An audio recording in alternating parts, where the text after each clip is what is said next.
পড়াশুনো বা ট্যাব দেখা বা মোবাইল দেখার একটা প্রপার পজিশন বা পোশ্চার কিন্তু মেনটেন করা দরকার।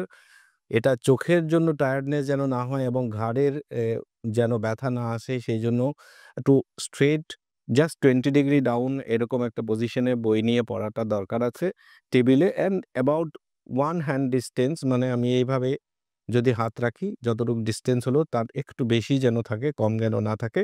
খুব ক্লোজড এবং খুব ডিসট্যান্স দুটোই যেন না থাকে। অ্যাবাউট 40 সেন্টিমিটার দূরে বই রেখে পড়া, জাস্ট 20 ডিগ্রি ডাউন হেডটা করে পড়াশোনা করাটা দরকার এবং ট্যাবের ক্ষেত্রেও এরকম 40 সেন্টিমিটার প্লাস এরকম ডিসট্যান্সে আমরা কিন্তু রাখলে ভালো। অ্যাবাউট 20 ডিগ্রি ডাউন, অনেক বেশি ডাউন হলে ঘাড়ে ব্যথা হবে এবং চোখেও কিন্তু ব্যথা হবে। উঁচু হলে পরেও চোখে আই বলে কিন্তু স্ট্রেন অনেক পড়ে।